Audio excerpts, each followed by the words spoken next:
আজকাল কিছু কিছু মানুষ আছে যারা কিছু হেল্প করছে বা কিছু খাওয়াইছে, ঠিক আছে। তো তারা সমস্যা নিয়ে ব্যস্ত থাকে, বুঝছেন। মুখে খাওয়াইছি, মুখে পড়াইছি, মুখে এটা দিছি, মুখে এটা দিছি। তো আসলে ওরা একটা ভাইরাস, বুঝছেন।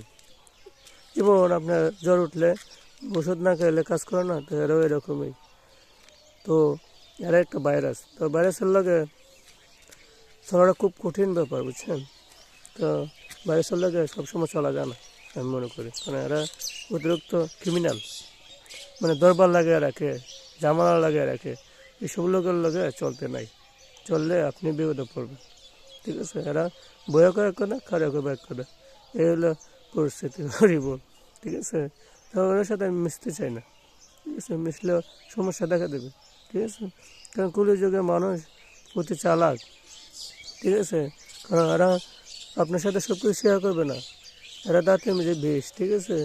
আপনার দেখাবে এক কথা, কাজ করবে এক রকম, ঠিক আছে। এর জন্য ওদের থেকে একটু দূরে থাকবেন সবসময়, ঠিক আছে।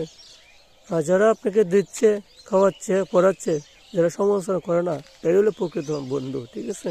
কারণ বন্ধুর জিনিসটা খুব কঠিন ব্যাপার। সবাইকে বন্ধু মানানো যায় না, আর সবাইকে বন্ধু বাবাও যায় না, আর সবার সাথে চলতে নাই। আপনি যদি কাউকে হেল্প করে থাকেন, তার জন্য আপনি ওর কাছ থেকে কোনো কিছু আশা করতে নেই। যদি কোনো কিছু আশা করেন, বলে আমি ওর হেল্প করেছি, আমি ওর কাছে একটা জিনিস চাই, তাহলে এটা অপরাধ। এটা আমি মনে করি আসলে ভালো না, ভালো দেখা না, ঠিক আছে। এগুলো নিয়ে আমরা কিছু ভাবাটা উচিত। আমি একজনকে হেল্প করছি, এটা হলো অন্য বিষয়, ঠিক আছে। এজন্য আমি কোনো কিছু ওর কাছে যেতে পারি না, ঠিক আছে। পরবর্তীতে হরিব।